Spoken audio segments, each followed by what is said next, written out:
pasien penyakit ensefalopati hepatit, khususnya menu sarapan dan selingan sore. Video ini saya buat untuk memenuhi ujian akhir semester Gizi Klinik Komprehensif kelas 6E. Nah, untuk menu sarapan saya akan membuat bubur kacang hijau dengan pelengkap roti dan susu.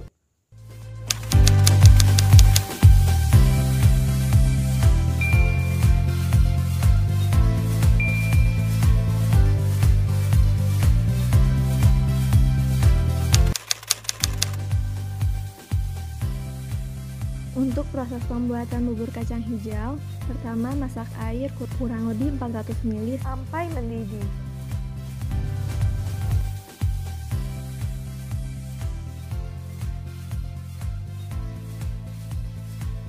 Kemudian masukkan kacang hijau yang sudah dibersihkan. Tunggu sampai kacang hijau matang, lalu masukkan gula aren. Aduk sampai larut, kemudian matikan api.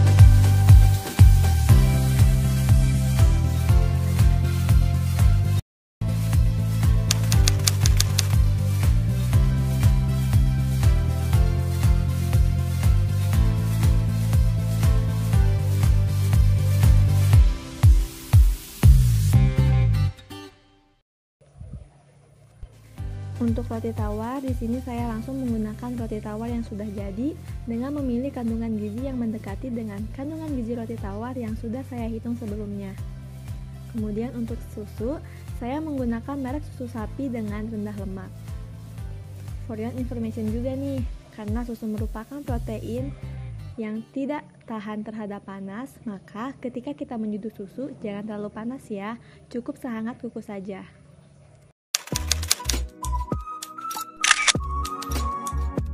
Sedangkan untuk menu selingan sore atau snack sore, saya akan membuat salad buah.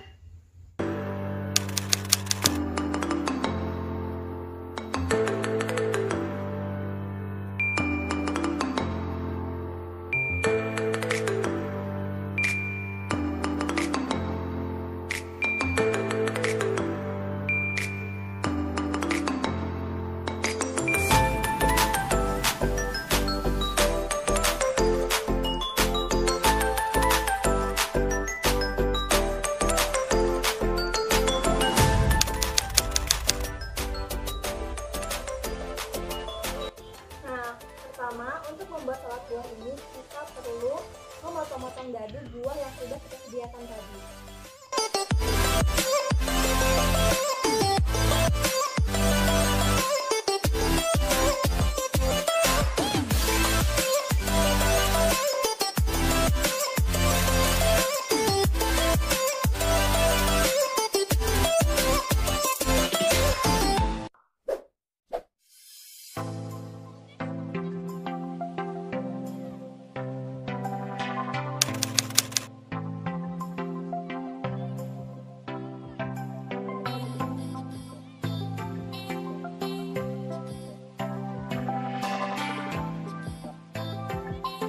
Kemudian campurkan mayones dengan yogurt.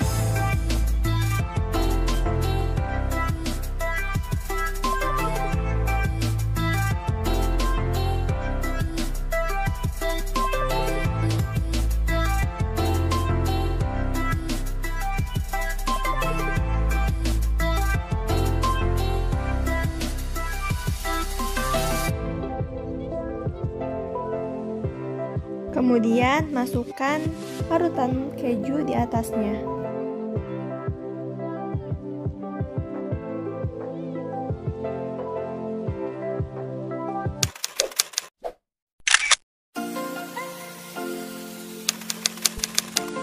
Menu ini saya sajikan untuk penderita penyakit ensefalopati hepatik. Ensefalopati hepatik adalah suatu gangguan neuropsikiatri yang terjadi pada pasien dengan gangguan hati, atau dengan kata lain, penyakit ini merupakan penyakit komplikasi baik dari penyakit hati kronis maupun penyakit hati akut. Prinsip diet pada penyakit ini yaitu rendah protein. Alasan mengapa prinsip diet pada penyakit ini rendah protein, karena protein merupakan sumber amonia. Amonia adalah salah satu zat toksik yang dihasilkan oleh penguraian bakteri di usus terhadap protein.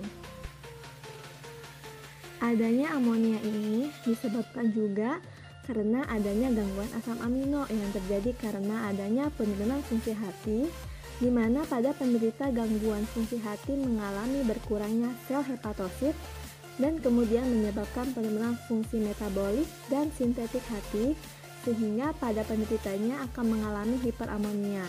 Nah, jadi pada dasarnya penyakit ensefalopati hepatik ini disebabkan oleh amonia yang mendapatkan akses ke sistem saraf pusat dengan melewati disfungsional saluran darah otak akibat ketidakmampuan hati yang menyaring amonia itu yang seharusnya dikeluarkan melalui ginjal.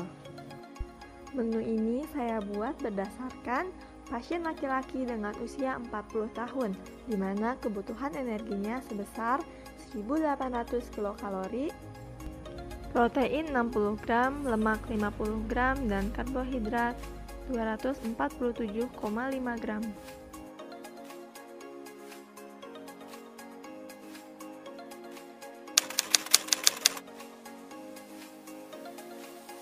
Ada beberapa zat gizi makro dan mikro yang harus kita perhatikan. Di antaranya asupan energi, lemak, dan karbohidrat. Hal ini bertujuan untuk mencegah terjadinya pemecahan protein secara berlebih, di mana energi dan karbohidrat dibutuhkan untuk mencegah proses glukogeonesis dalam tubuh.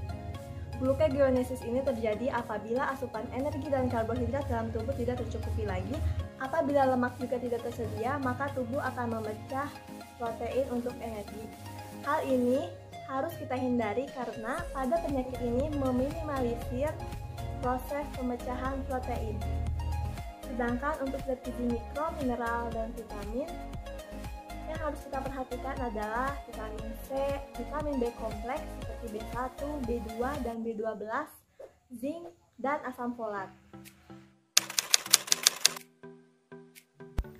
Pada menu sarapan ini terdapat energi sebesar 360,1 kilokalori, protein 14 gram, lemak 9,6 gram, dan karbohidrat sebesar 54,8 gram.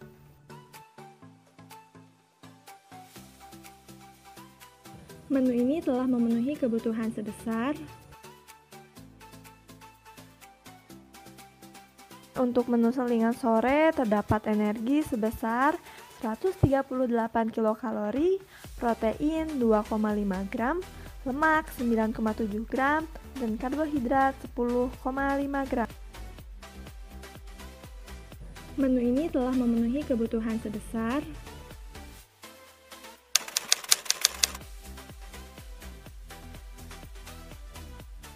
Untuk menu sarapan, bubur kacang hijau dipilih karena kacang hijau merupakan sumber protein nabati yang banyak mengandung serat serta mampu mengeluarkan amonia melalui feses. Selain itu, kacang hijau juga tidak memerlukan proses pencernaan yang ekstra. Kemudian, gula aren dipilih sebagai pemanis. Selain itu juga dapat menggantikan rasa santan. Jadi, pasien tidak perlu mengkonsumsi santan. Tawar dipilih sebagai sumber karbohidrat yang praktis untuk sarapan yang dapat memenuhi kebutuhan karbohidrat karena biasanya pada pasien penderita ensefalopati hepatik mengalami penurunan nafsu makan. Kemudian untuk susu direkomendasikan untuk pasien yang biasanya meminum kopi atau teh pada pagi hari. Jadi dialternatifkan untuk meminum susu. Selain itu, susu juga mengandung banyak kalsium. Pemilihan menu salad buah saya pilih karena buah-buahan merupakan sumber vitamin dan mineral. Khususnya vitamin C dibutuhkan untuk penderita ensefalopati hepatik karena untuk membantu penyerapan Fe di dalam tubuh. Karena sumber Fe terbesar dalam makanan yaitu protein hewani, pada penyakit ini dibatasi. Begitu juga untuk vitamin B kompleks seperti B1, B2, dan B12 berfungsi untuk membantu mencegah komplikasi sistem saraf pusat. Nah, sedangkan untuk keju dan mayones merupakan sumber lemak hingga dapat memenuhi asupan lemak agar proses pemecahan protein tidak terjadi.